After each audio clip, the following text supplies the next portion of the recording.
What's up, everybody, man? Thank you guys for tuning in to another episode of Expert Mentors Live. And we've got the one and only Mr. Kyle Whissel in the house. What's up? What's up, bro? Long time no see. I know. Most people don't kind of know the story of the Expert Mentor series, but you and Beer got together with Kinder and Stasik, and I jumped on, and we're like, man, we've got a lot of rock stars in this Honey Badger Nation, and we got a lot of rock stars that want to pour in and give back. I think we should come up with something and do something on a consistent basis to be able to just pull from the best of the best to be able for them to give. And in true Kinder fashion, he goes, all right, Kitchens is the man. He'll be the most consistent to run with it. And so here we are, 204 episodes later, and it's been awesome, man. And I know we had you way back on, been trying to get you back into the fold. And yeah, man, I'm just glad for you to be able to jump in. I know you're crazy busy with your schedule, and know we're going to add a ton of value today. Yeah, dude, I'm excited for today. It's been a long time, but it's cool to see that Kinder was right. You were the man to make this consistent. Lord knows he would not have been. He can't even get consistent internet, so Lord knows he's not going to be consistent.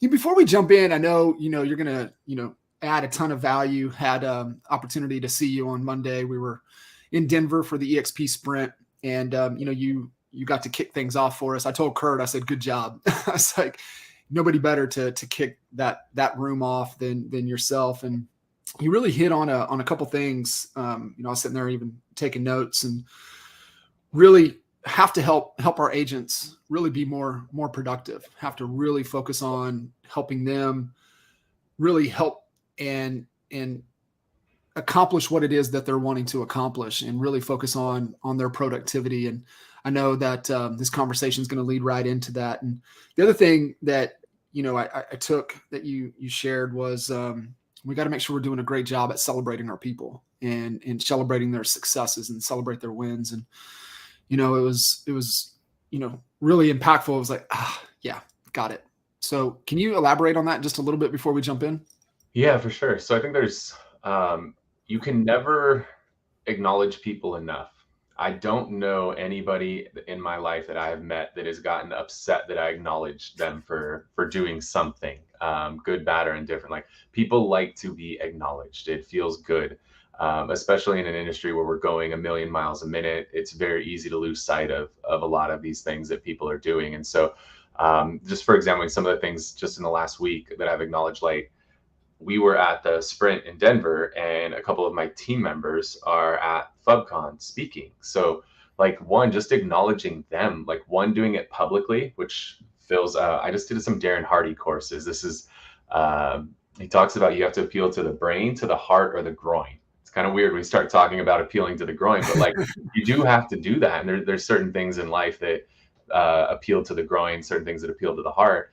But that appeals to the groin. Like, when you can acknowledge somebody that they're getting put on this big ass stage, like that appeals to the groin. Like, it's an ego thing. It feels really good. So if somebody gets an opportunity like that, like, you should acknowledge them. So, and I have one of my guys, it's really cool. Like, literally over these 3 days, I have two of my team members speaking at FubCon. One is speaking at an ARIA event locally here in San Diego today. Like, that's so freaking cool to have my team members having these opportunities. And so acknowledging them publicly for having the opportunity, and then acknowledging them, like my girl Rachel spoke at FubCon yesterday. I got a bunch of text messages from people like, hey, your girl's amazing. She crushed it. So I shot her a personal video this morning. In addition to having acknowledged her publicly, shooting her a personal video and saying, hey, Rachel, I just want to let you know, like, I had 5 people shoot me messages talking about how great you were on stage yesterday. And I just want to tell you how excited I am for you. And how honored I am to have you be a part of the team. Like, keep crushing it. And like, that little video goes such a freaking long way for people. So the combination of like the public praise, but also the private, like more personal praise, that stuff is so valuable. And last week we like rank our agents every month into these different quartiles. And so every agent who moved up a quartile, I shot every single one of them a video, like a 1-to-1 video. We celebrated them in like our public Slack channel. But then I also shot them like personal videos 1-to-1, and just trying to do more of that stuff is something like I'm super obsessed with right now. That's amazing. Yeah, it does. A little thing, I like to send that little personal, happy birthday video to people. And it just, because I know when it happens to me, how good I feel that somebody took the time to do something personal like that. And it's just a great reminder for everybody listening in. Before we jump into the 15, opportunities that I know you're going to share, do you help your people get on those stages? Yeah, absolutely. Yeah. Yeah. I reach out to the different, event host and just let them know, hey, this person's great. You should have them on your stage. They'll crush it. And sometimes, like, I've spoken on a lot of these stages, and people get fatigued of seeing the same people speak all the time too. So some of these guys will even come to me and say, hey, who else could we have speak on your team? And so, like, having my integrator, my COO speak, having my director of sales speak, or having my top agent speak. So, like, I try to nominate them for these things whenever I can too, to get them those opportunities. But also part of it is getting them to host stuff internally within the company, like hosting our team meeting, especially like if I'm out of town. Like, I look to these people to elevate them to step up. Like, one of our girls is sick today and somebody needs to host our in-office role play. And I was like, hey, we need to find who's going to step up, which one of our agents is willing to step up and take a role and take a little leadership. So trying to elevate people within the organization into some of these leadership roles internally, which then creates those opportunities externally. Yeah, I love that. That's such a great lesson for everybody listening in is, I think, you talked about ego, is that, so many people are fighting to get themselves into the spotlight. And, when you step back and really try to help, the key people around you. And like you said, even the little things of letting them lead within the organization, that's just like, we've got to cultivate the leadership. We've got to grow our leaders within our organizations to be able to step up. And it's such an important piece. And I think it's even more critical now than ever, right? As we're transitioning into, for a lot of agents, and probably a lot of agents even on your team haven't even experienced kind of a market that we're moving towards or are currently in. So let's jump in, man. I know, we've got tons of value, so let you run away with it. Yeah, for sure. So it's funny. I built this this deck a couple years ago when I thought, like, as we were going into 19 before COVID, when the market was starting to turn a little bit, where I thought we were going to have the correction that we needed. And then COVID hit, and obviously it had an opposite effect of what a lot of us thought. So now we finally are going into this downward market. COVID just, held it up for a couple of years, but we're finally in this shifting market. And so there's so many freaking opportunities that get presented in a market like this. So I'm going to do a quick share here. Yeah, sure. I'll throw it up. Yeah. Cool. All right. So yeah, I want to just share with you guys, like, there's 15 opportunities that I see out there in a shifting market. And we'll talk a little bit about each of these. There we go. Let's make sure these are all shown on the screen.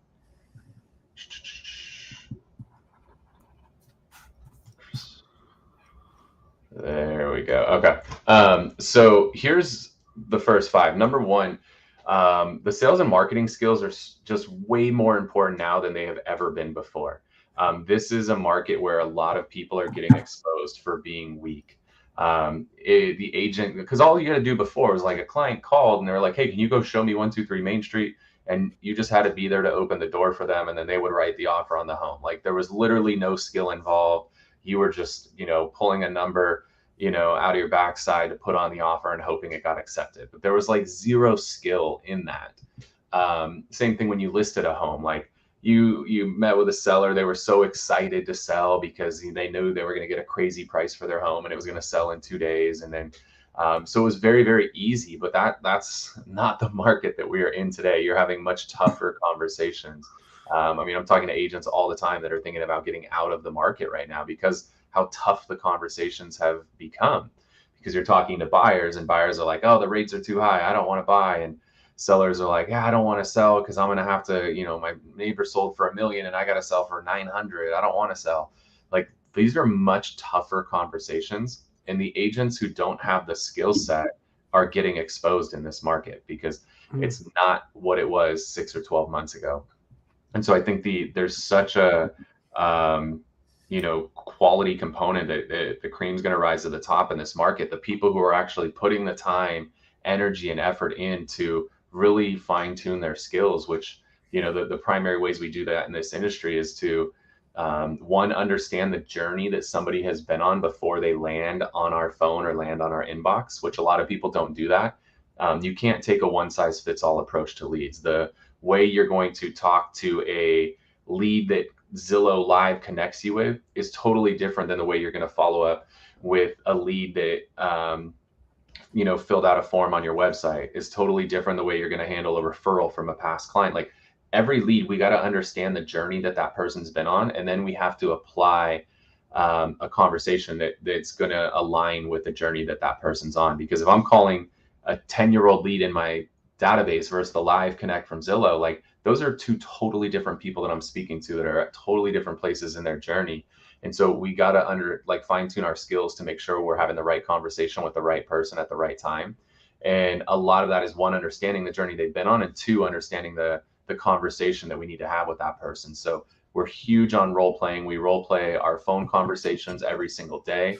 And we also role play our in-person presentation. So literally the second this is over, I'm jumping into in-person role play with my team.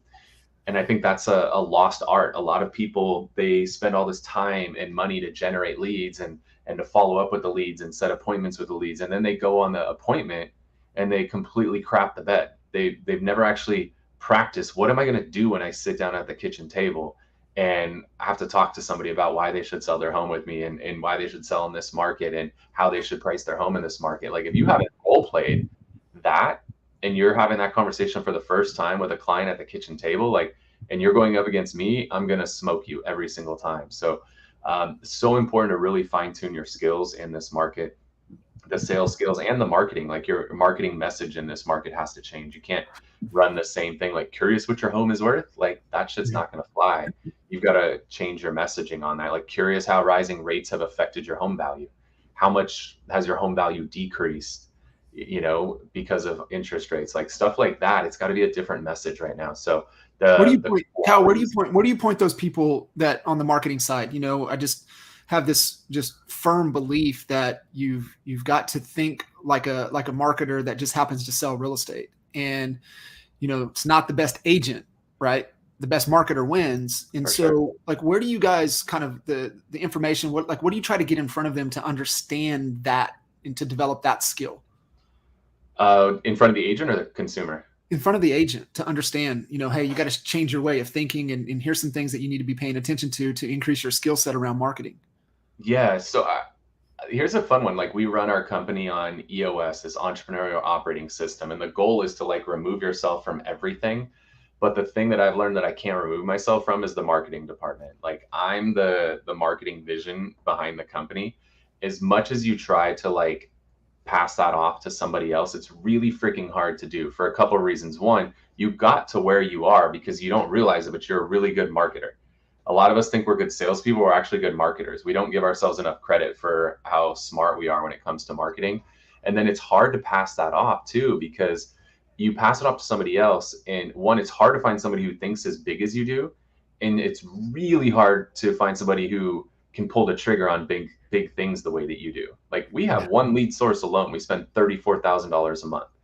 Trying to find somebody who's comfortable pulling the trigger on something that's $34,000 a month is really hard, because you know what? They're scared. They're scared that if I pull the trigger on this thing, it's 34 grand a month. That's $100,000 a quarter, and it bombs, I'm going to get fired. So finding somebody who doesn't think that way is really hard to do. I would agree. Yep. So, I still run the marketing. Now, do I do anything in the marketing? No, I'm just purely the visionary of the marketing department, and then they integrate the ideas into things. And the person I've been studying a lot lately is Darren Hardy. I love his stuff. I just did his business masterclass. It was incredible. Probably the best event I've ever done in my life. I've done an absurd amount of events over the course of the years. His event was so structured. It gave you a very clear plan, and he gave you so many examples. He would talk about something, then he would show you an example of it in real life of how does Apple do this? How does Nike do this? How does Starbucks do this?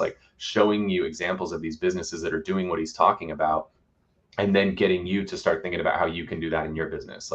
His flow was so sick. It's going to change when I do events, how I host them, because I just resonated so much with it. So that's who I've been studying when it comes to the marketing side of things. and understanding what we need to do and how to make all this stuff work. Boom. I love it. All right, Cool. let's keep rolling. Yeah, we'll keep rolling. So there's just gonna be less and less FSBOs, guys. Like the FSBOs, yes, they were plentiful 6 to 12 months ago. Most of those are gone. They're gonna put their home on the market. It's not gonna sell. So there's a lot more opportunity out there. If there are FSBOs, I think it's a huge market to go after right now because they're gonna try. It's not gonna sell. They did the FSBO because their friend did it 12 months ago and sold it in 2 days, and now they're trying it and they can't even get a showing in 2 months. So I think there's a lot of opportunity for those that want to focus on going after FSBOs. So that would be something that I would think about adding as a pillar to my business. So definitely keep that in mind and just understand they're not going to be ready day one, but they're going to be a point when they are ready to hire an agent. And after they've tried it for a couple months and failed, guess what? The person who stayed on top of them and added value and done it in the right way is going to get that phone call. So you're going to see less and less FSBOs, and the ones that you do see are going to end up listing with an agent. So I think that's huge. Number 3, that this is already happening, right? There's a mass exodus of agents. I think we'll probably wipe out. I've seen different estimates. Somewhere in the 20 to 40% of agents, I think, are going to get wiped out in this shift. Anytime there is change, it freaks people the hell out. And there is obviously a lot of change happening right now. There's, depending on the market you're in, there's like 30% less transactions that are happening right now. And that's just going to cause a lot of people to get out of the industry. And what we're seeing too is there's 30% less transactions, but still the bigger teams that I'm talking to, most of them are running about flat year over year, but the market's down 30%. So what does that mean? That means that those teams have actually gobbled up a good percentage of that. So the non-teams are probably down 50 to 60%. So teams are going to get a lot stronger in this market, and you're going to see a lot of solo agents just get out of the business. So that's a great point, Kyle. I want to emphasize what you just said right there, because I don't think a lot of agents understand that, and they compare themselves to, man, my business didn't grow, right? Like I'm doing the same thing that I did last year, and it's like, okay, well, what did the market do? And well, the market's down, like you said, market's down 30%. Like you're doing the same you did last year, and the market's down 30%. Like your business is growing. You just you're actually doing really well. Some people aren't giving themselves enough credit right now. Right. 100%. Just a student of Dan Sullivan and strategic coach. And, that's the gap in the game. And so they fall into that gap thinking instead of really taking a look back to see how far they've really come and what those wins are, and understand that, like, damn, I am winning. And then that helps them build that momentum as they continue to grow. For sure. Yeah, I'm excited about this one. The other thing that we're seeing too, just running a team, is the quality of agents that we're attracting right now is higher than ever. We're getting the agents who are doing $10 million a year, and they're only going to do $5 million this year. And they're like, shit, I don't want to do this alone anymore. I want to be a part of a team. I want to get back to doing 10 million a year. And they probably are right that they're not going to be able to do it on their own, and they need to be aligned with a team. So we're seeing this as a big opportunity for us to grow our team with more talent, which is great. And obviously we're going to lose some of the non-talent, and that's fine. Like if you're running a team, you have to be okay with losing people. It's healthy. It's called attrition. It's a good thing. Just like this market correcting, this is a good thing that's happening right now.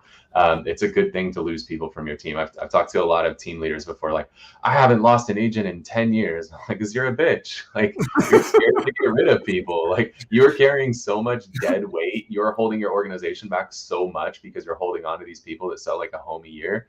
Like, that's not something to brag about. Like, attrition is a healthy thing.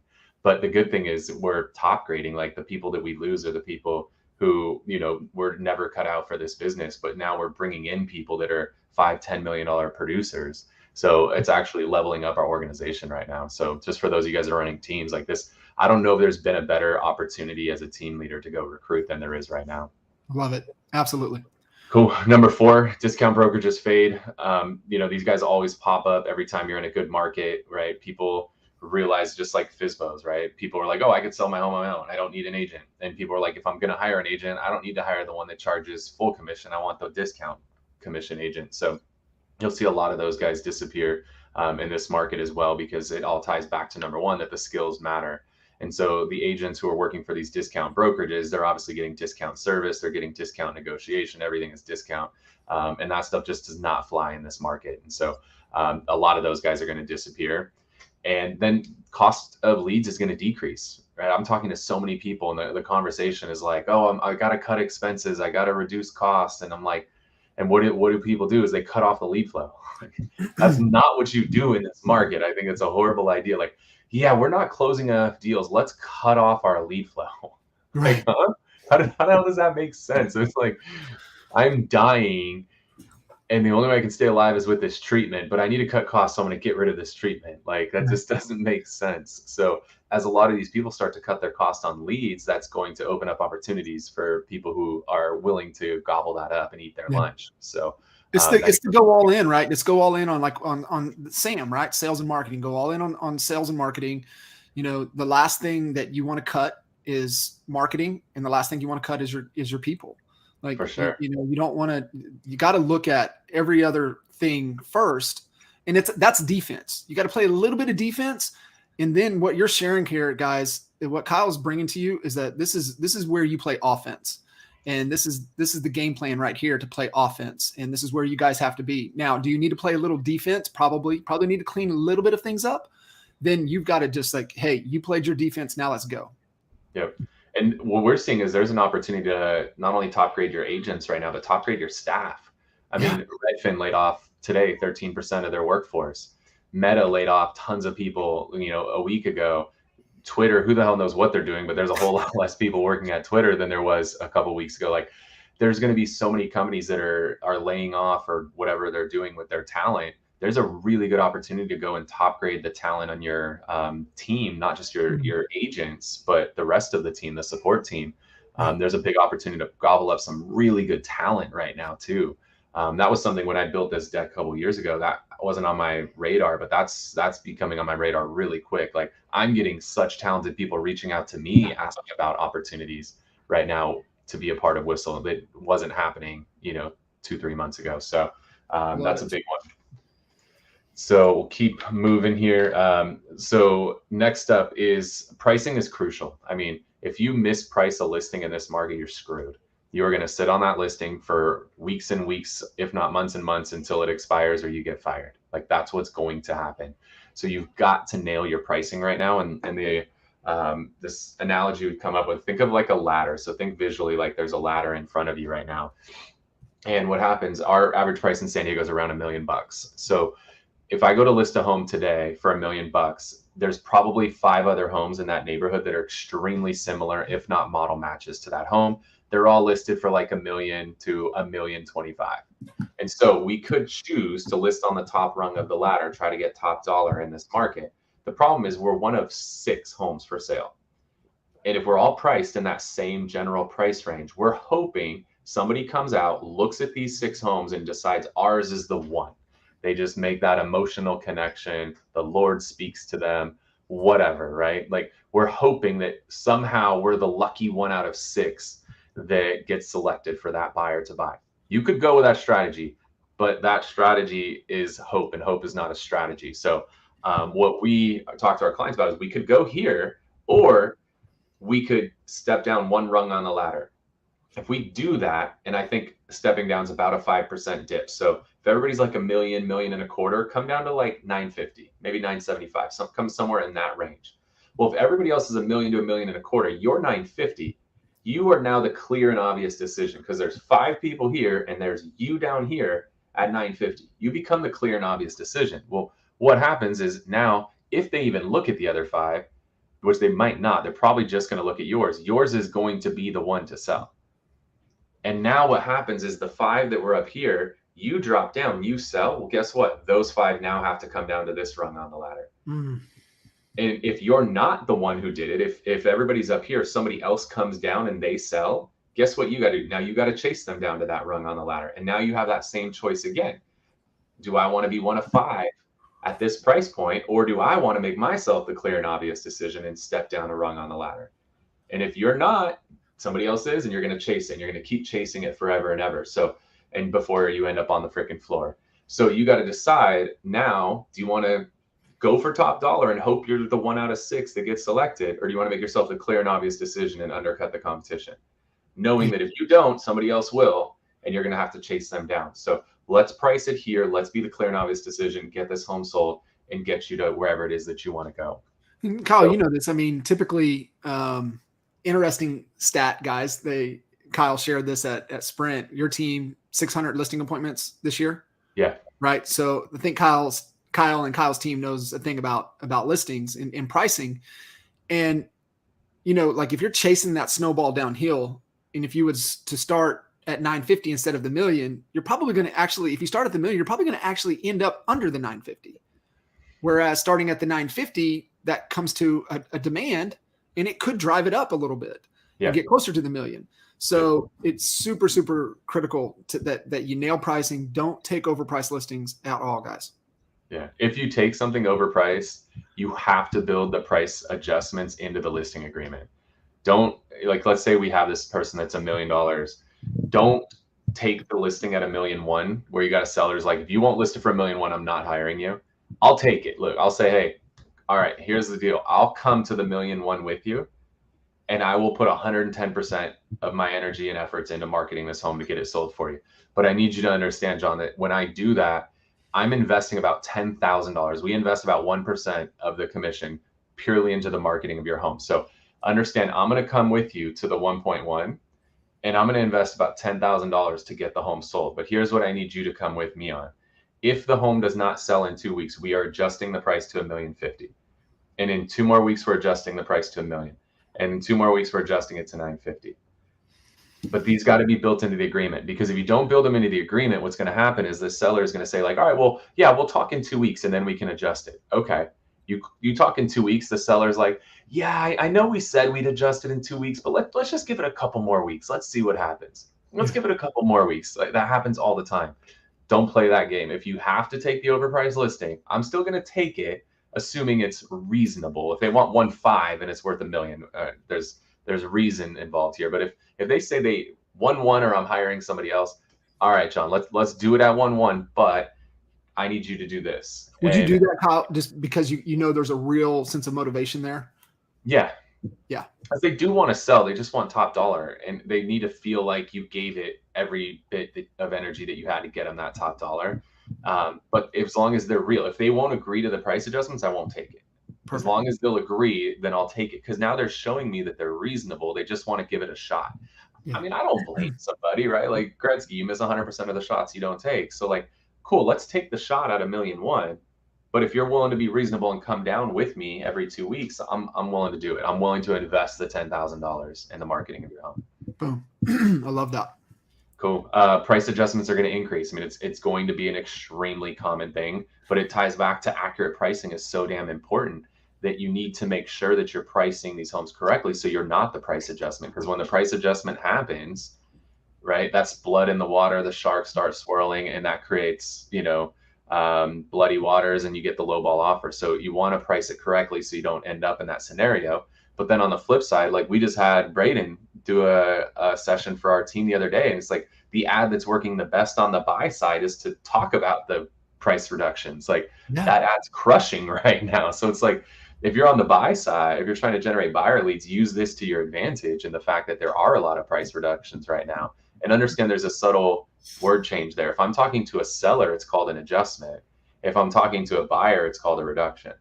Yeah. Because no seller ever wants to reduce their price. It's just an adjustment, right? When I go to the chiropractor, I get an adjustment. It's the same thing. It's an adjustment. We just need to adjust. But if I'm talking to a buyer wants a deal. They want a reduction. It feels good. It feels like I'm getting something that I shouldn't have. So just be conscious of that, but run ads around price reduced. And if you guys aren't getting on the funnel stuff that Braden's doing, like, you need to be on that, because he's freaking fire. Like, our people loved it. So yeah, so good.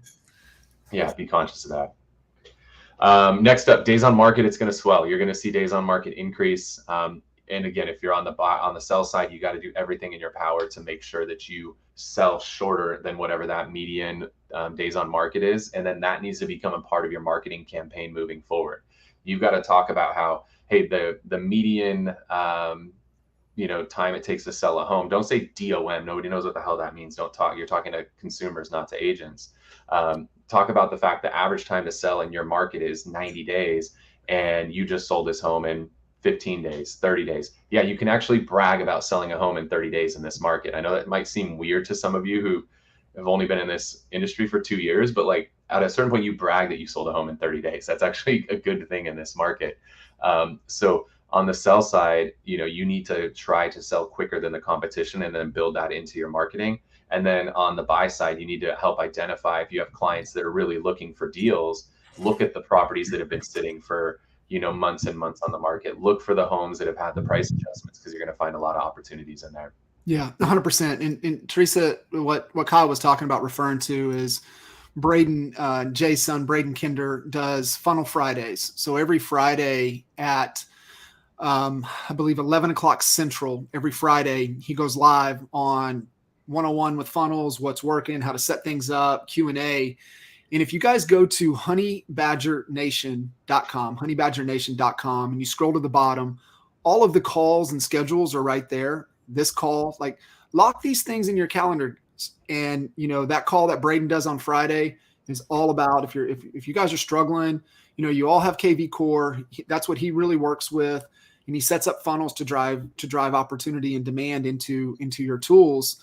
And then there's also another call that we do on Thursdays with Wally Bressler, and it's really more of the skills and how to articulate your value, things that Kyle was talking about on the sales side of things. So Kyle's number one point, sales. There's an 11 o'clock call on Thursday to help you with that, and then marketing. And there's a thing at 11 o'clock with Braden for that you guys can get access to. Just go to honeybadgernation.com, and that's there. So we just had a question, Kyle. I just wanted to address that before we keep moving. Yeah, put that in your calendar. Like that's not something like, oh, I got some time, I'll hop on today. Like, I'd be calendaring that. I even talked to like my leaders, my generals, that are all doing 50 million plus, and every single one of them got a lot of value out of being on just one session with Braden. You guys have access to that every single week. Like, take advantage of that. Heck yeah. Number 9, you got to manage seller expectations. And so I'm going to give you guys a couple scripts here that we're using that are really effective. So when I'm talking to a seller, I price the home. It's really important to set an expectation of what's going to happen once the home goes on the market. And so we tell the seller, in today's market, we're looking to see a minimum of 2 showings per week. If at any point we go 2 consecutive weeks where we don't see that, that's the market letting us know that the price is not attractive enough to get the buyer to come see your house. And John, you and I know your house is amazing. And once we get the buyers here, they're going to fall in love with it, right? Because you have all these amazing upgrades and everything. But the problem is the market's not responding to that price. It's letting us know the price is not attractive enough to even get the buyers through the door. As a result, we need to adjust the price so we can get the buyers to come through the door to come see your amazing home. So that's part 1. Part 2 is, John, we're looking to see an offer within 8 showings. If at any point we get to where we've had 8 or more showings and we haven't received an offer, we need to look at the feedback that we're getting from the agents who've seen the home.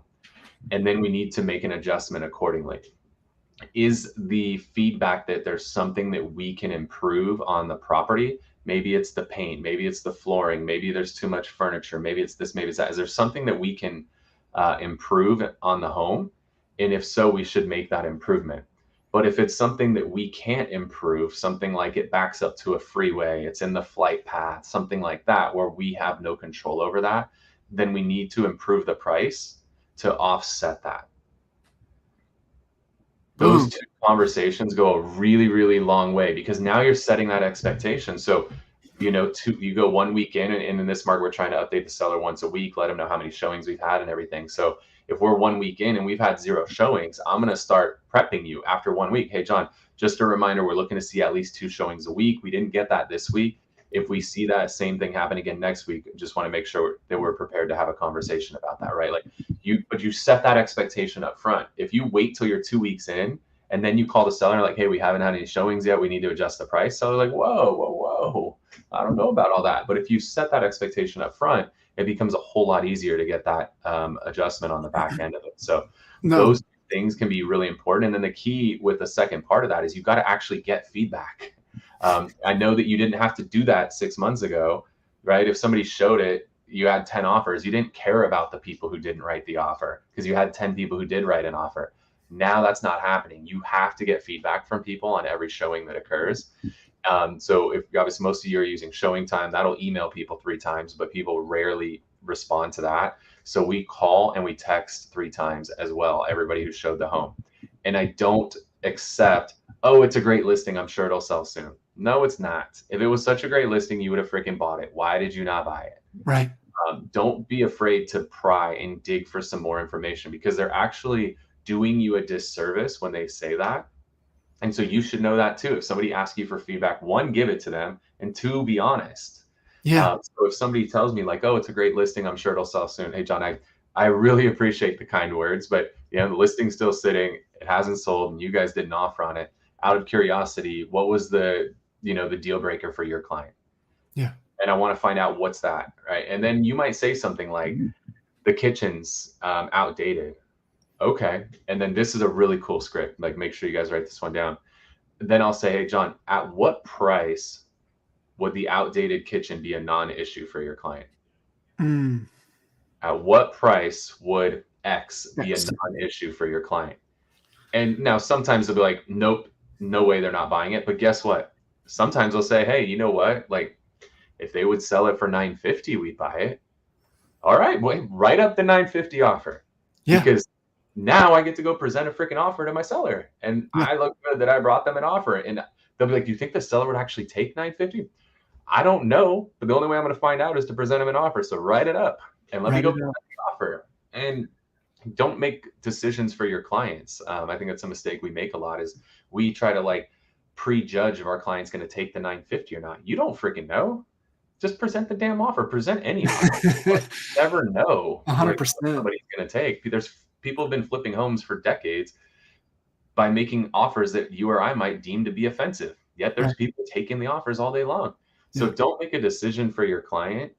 Let the client make the decision. You present the options, they make the decisions.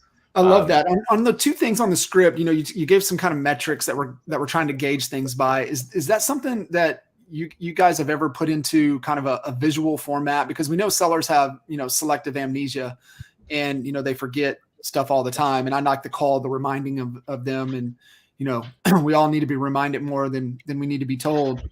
So what is there a visual aspect to that? Or is that just, hey, make sure that we have that conversation and remind them often about it? I think that's a good idea to make that a visual. What we do is we send an update once a week to the seller, and it shows them how many showings. Let me just switch my screen share, because I think having this visual could be really helpful. So I know this is going to take a second, but this is important because, a lot of you guys haven't had to deal with this and go through this in this regard. And, there is a right way to be able to, presentation skills and present and articulate your value is so key, right? That's part of that skill set that Kyle shared with everybody. Number one is improve your sales skills, and this is part of it. Yeah. So I'm gonna pull one of these up. Okay. Stop share, and then reshare. All right. So we send these out to the client. We send these out every couple weeks. So first thing you're going to see is this video. Also, it has the person's name on it, so that it's going to make them a lot more likely to actually open the email. The service that I'm using to do that, do not Google this. I'm not responsible for what you find if you Google this. The app is called Make It Big. Do not Google Make It Big. Warning you. You go in the App Store and you look for Make It Big. Do not Google Make It Big. But this is using BombBomb, and then the thing on my phone is called Make It Big, and it just grabs people's attention. We use this for a ton of stuff. So you're going to see there's a lot of data down here at the bottom, and then the video is going to help interpret the data, because if all I sent was data, that's going to appeal to like a high C personality and probably nobody else. So what happens is we call them our international team members. Some people call them VAs, but we actually changed the word to international team. So my listing manager, who's on my international team, sends me all of the data. So she sends me this, which is all the data, and then I just put a video on top of it.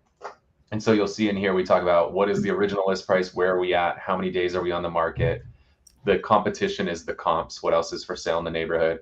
Market stats is a thing from Showing Time that talks about what's happened with showings in your region. Actually, no, market stats is the true market stats.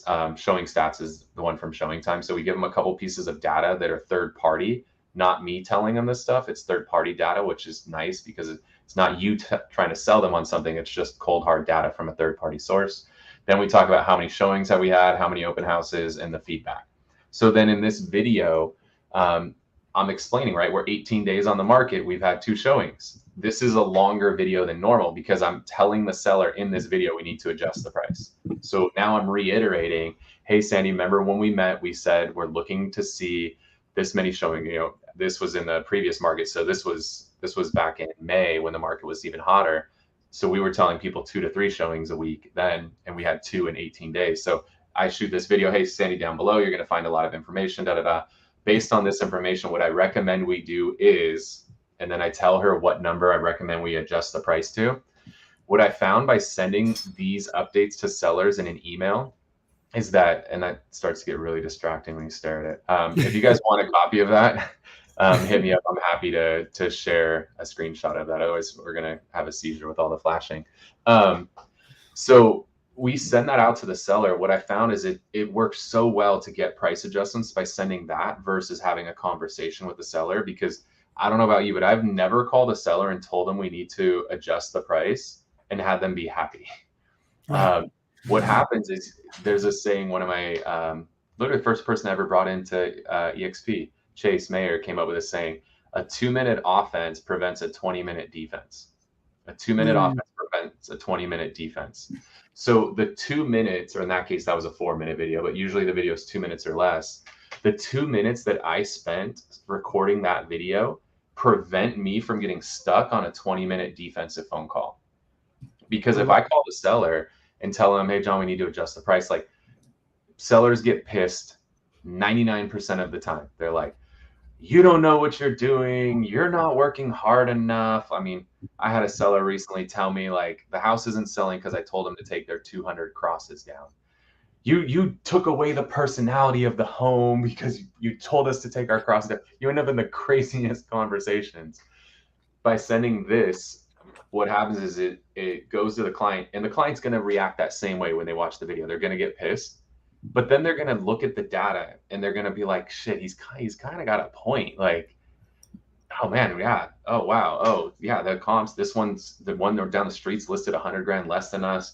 You know, the market's down 10% in the last 6 months. Like, yeah, he's kind of got a point. So what happens is by sending this email, they actually have some time to process it without me. I don't get stuck on this 20-minute defensive phone call. And I would honestly tell you, half the time I get an email back that says, go ahead and adjust the price. I don't even have to have a conversation. I love that. Offense of sending that update prevented me from being on a 20-minute defensive phone call of getting yelled at. So super powerful. So key. And two, to me, Kyle, it prevents the procrastination of making that phone call, because you're going to have to play defense for 20 minutes. And that was the one thing that, like, literally, that would be the one thing that would stack up on Kinder's desk, was all the files that he needed to have call and do price reduction, price adjustment calls with. And just because you procrastinated, make calls and get your ass kicked over and over and over again. Exactly. Kicking the growing, right? Yeah, that stuff's brutal. So that helps so much too. Especially for those of you that are high S's who don't deal with like drama and stuff like that. It's a lot easier for you too. Where you're more comfortable getting those out. So those have been really helpful. So what I would do too is the first one goes out, and then I'm reminding them again, hey, John, remember our conversation? We're looking to see 2 showings a week. We didn't see that. If that happens again, we need to talk about adjusting. So you're priming them so it doesn't come out of left field. Yeah, they're already expecting it. That's awesome. And then number 10 here, you've got expired listings are going to skyrocket. Yeah, I mean, that's just the biggest no-brainer right now. And those agents who've been working that, who didn't stop doing that even in the up market, they're going to crush in this down market, because there's so many expireds that are happening right now, because agents are taking the overpriced listing. They're afraid to have the conversation about adjusting the price. They don't have the skills, right? All the things that we've talked about, they are not doing. As a result, their listings are expiring. So those of you that are willing to put the time, energy, and effort into going after expireds, you're going to crush in this market. There's going to be more and more expireds. And you got to think the market peaked in April, and most listing agreements are like 6 months. So all these listings that are getting signed, there's going to be so many listings that are going to be expiring, in the next 6 to 12 months. So the agents that are really focused on expired stuff are going to do so well. Like, I'm jealous. That's just not my DNA. I'm not good at that call. That's not my call to make. But the agents who are good at that, dude, you guys are going to crush. Like, Yeah. stick with that. Don't Agreed. stop that. That's one. Just blindly charge forward and do not stop. Just keep making those calls. I don't care how many times you get told to F off or anything. Just keep making those calls. You are going to crush in this market. Love that. Cool. Last five. Short sales are going to return. We've been tracking the number of defaults in our market, and the number is increasing substantially. And for those of you that don't know what a short sale is, this is where you owe $1 million on the home, but you can only sell it for 900,000. Therefore, the proceeds from the sale fall short of what you owe the bank. Hence the term short sale. There's going to be a lot of short sales that are going to come back. Short sales happen first before REOs or foreclosures happen. So we're tracking the first you have defaults, then you have short sales, then you have foreclosures, and then you have REOs or bank-owned properties. So short sales will be the first thing that you see come back. I would recommend you start to understand what the default process is in your city, your state. Know the process, know what the options are to help people. And if short sales is the best option for them, there's going to be a good opportunity for a lot of you guys to make some money with short sales. Yeah, I had Nolly, for all of you guys, Nolly Williams on this Expert Mentor series. I believe might have been February or even right at the beginning of March before the world shut down. And he said one of the biggest things, while Nolly is niches to the riches, and he said one of the things that you guys need to be paying attention to is that notice of defaults is up, it's climbing. And this was in February, right at the end of February, beginning of March of 20. And then, everything happened. And then I had Nolly on, earlier this year, and he said, guys, one of the things to pay attention to is notice of defaults. Like he said, you got to understand it's there. And, our buddy Ryan Stuman, he's just been a student of the market there in DFW in Dallas. And that's what he pays attention to that. And he's like, yeah, notice of defaults typically in DFW at any given time is around 3 to 3,500. And he goes, what it went to like less than 100. He said, what do you think is going to happen? Like it's coming, just like it's there. And so I love that. That's one of your things to pay attention to. Yeah, that's a huge one. In short sales, what I will do this time around is I will buy them all.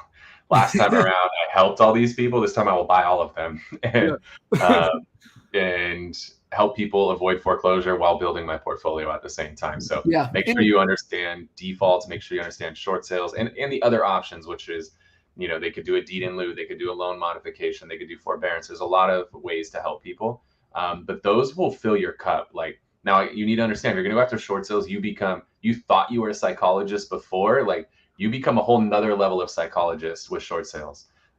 People, they have to literally share their entire financial world with you. What happened in their life? Did they get fired? Are they getting divorced? Did somebody die? Like it's a lot. Like if you're not mentally strong, don't do short sales. Because you're going to hear some crazy stories that are going to rock your world. So just be prepared for that. I'm just warning you guys. Find somebody that specializes in it too, right? And one thing I want, you said right there that, hey, I'll be the investor, I'll buy it. And if you guys listening in, you're like, well, that's cool. You're Kyle. You can do that. I'm not in a situation. Well, for us in the beginning, we were helping investors. And then we found a few investors that was open to partnering together on them because we would find the opportunities and they would, come in and either the financing or help do the repairs if we were going to flip it, and we became partners. And then we were able to be the investor. So there's a progression, right? Like you shared, like, don't try to measure yourself to my chapter 20 when you're on chapter 1 or 2. Yeah. And there's chapters to go through for that. Yeah. But let me help you hit the 2X button on Audible. If you have the properties, you can find the money. And that's something I didn't understand enough earlier in my career. The money's everywhere. Shit, they printed how many trillions of dollars the last couple of years. Like the money's out there. The property, whoever has the property has control. So I've done a lot of deals, last time around, I started to realize it where I put $0 into the deal.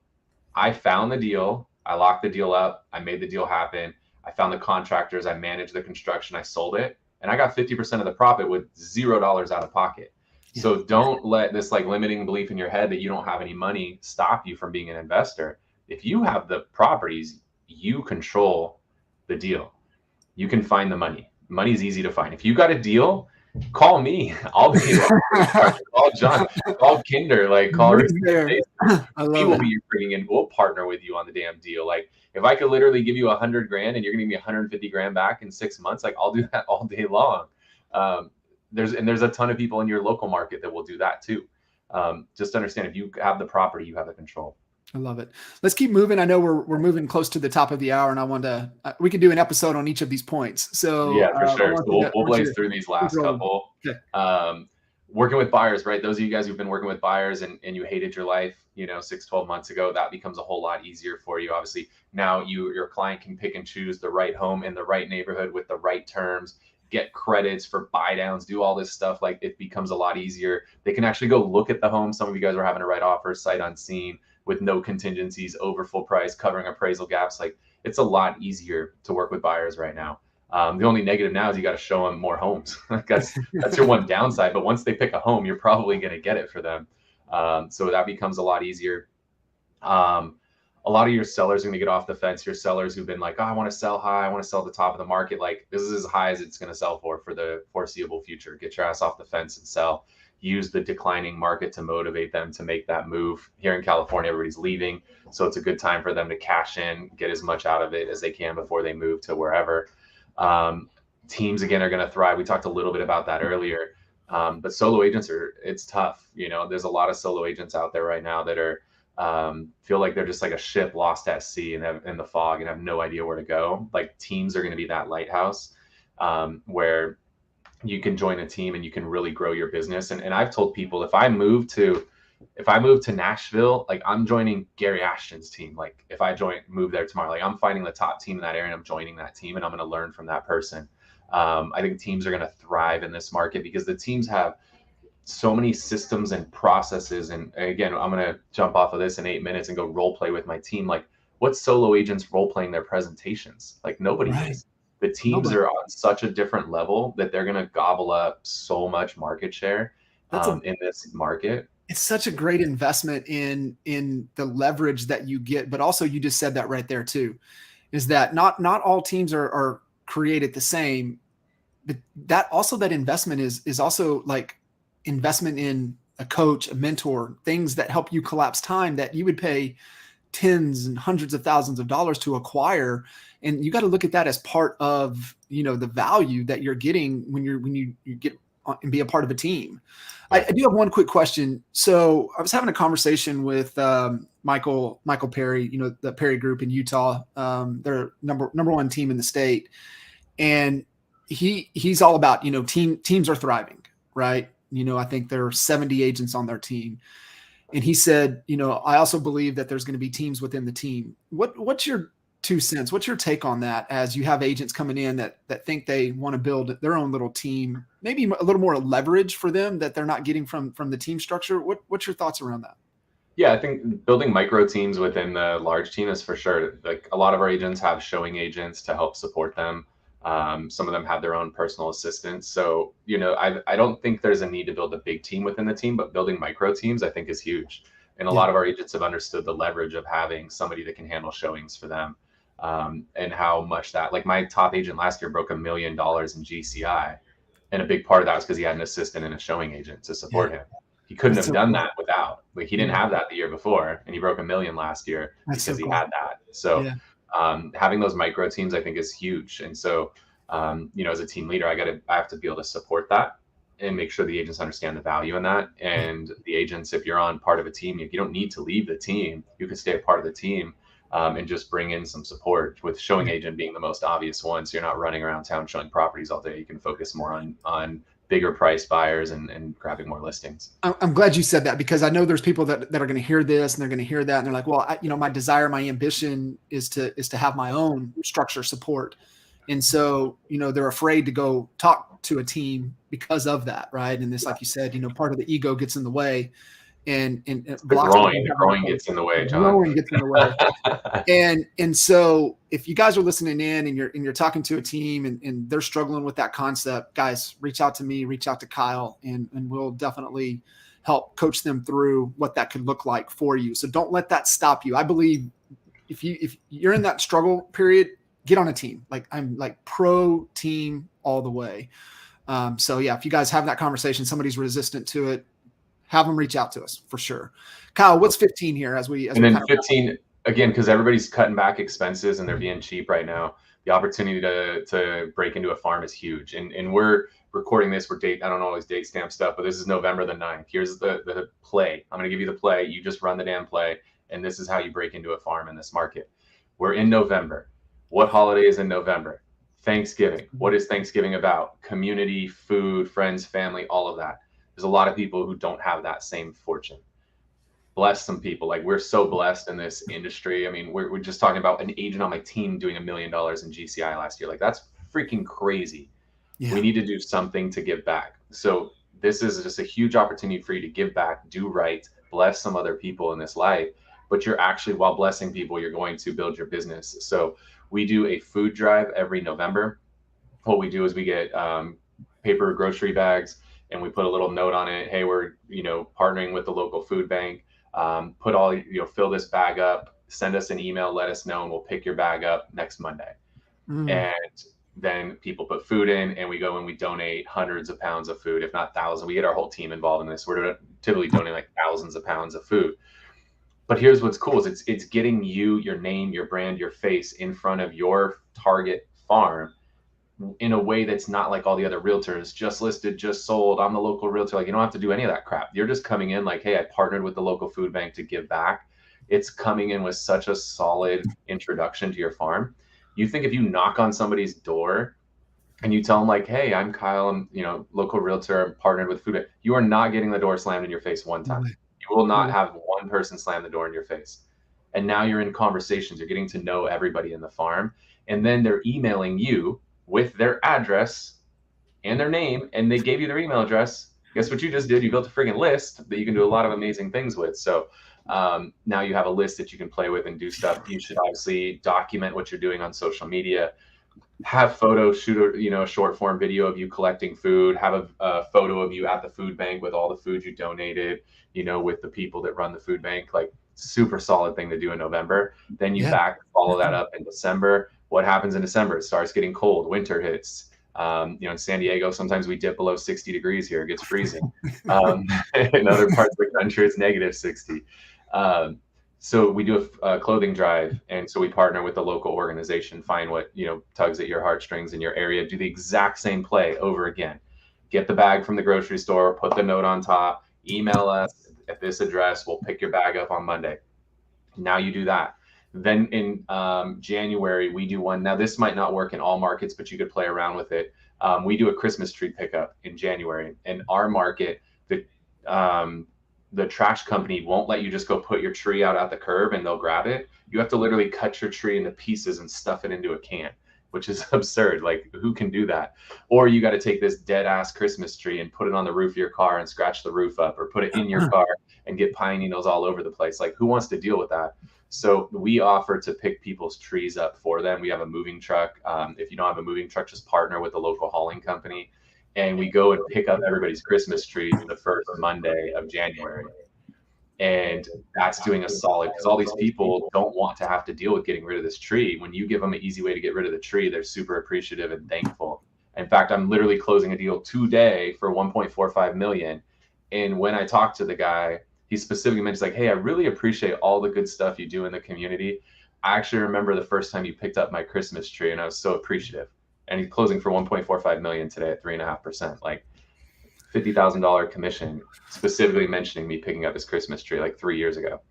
So gangster. And I think one of the perfect ways to end one of the most value added episodes that we've ever done. And man, I knew, Kyle, you were going to bring the value, as you always do. And really appreciate you and really, kind of what this whole series really stands for is exactly what you embody. And can't thank you enough for all of your contribution and just being an incredible human being.